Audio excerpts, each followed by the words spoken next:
Bonjour amis randonneurs et amoureux des grands espaces. Nous nous trouvons aujourd'hui à Sambuco, dans la Val Stura, et nous partons faire le Monte Bersaio. Allez, vous nous suivez? C'est parti. Il ne crie pas sa grandeur, le Monte Bersaio. Il s'élève en silence, comme une pensée claire, un murmure de pierre entre deux vallons oubliés. Son flanc doux d'abord se déploie en alpage ouvert, puis se tend, se durcit, devient ciel.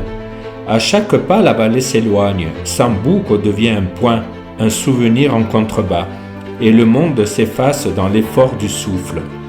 Là-haut, à plus de 2000 mètres, il n'y a plus rien à prouver, seulement ce vide vibrant, ce vent sans nom, et l'horizon comme une mer figée d'azur et de roc.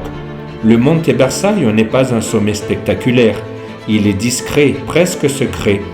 Mais ceux qui prennent le temps de l'atteindre n'en redescendent jamais tout à fait, car sur ces crêtes tranquilles, on comprend que l'altitude n'est pas une question de mètres, mais de présence.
Il existe caché dans les replis silencieux un sentier oublié du tumulte moderne, le sentier delle Nove Borgate.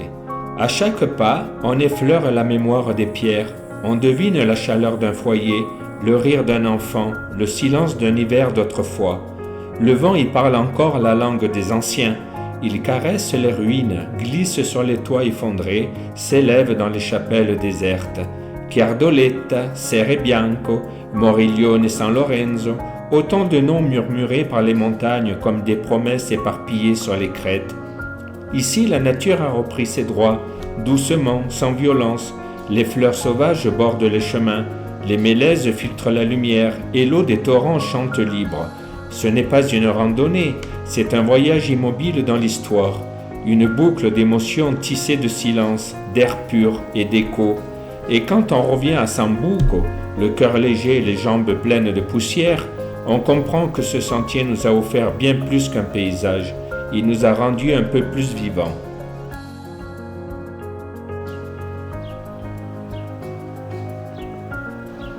Un village suspendu entre ciel et pierre, entre passé et silence. Ici, le temps ne s'arrête pas, il s'étire doucement, comme une respiration lente entre deux cloches d'église. Les maisons y sont basses, bâties de pierre et de mémoire. Les volets parlent avec le vent, et les ruelles racontent ce que les hommes ont oublié d'écrire. Au lever du jour, la lumière dorée s'accroche au toit comme un secret, et quand la brume s'efface, on devine les sommets veillants, immobiles, comme d'anciens dieux. Sambuco, c'est un refuge, pas seulement pour les marcheurs ou les amoureux de nature, mais pour l'âme, un lieu où l'on vient pour se perdre un peu et peut-être se retrouver. Il ne s'y passe rien, et c'est justement ça le miracle. Ici, l'essentiel respire dans chaque pierre, chaque silence, chaque étoile qui revient au soir. On vous dit à bientôt pour de nouvelles aventures.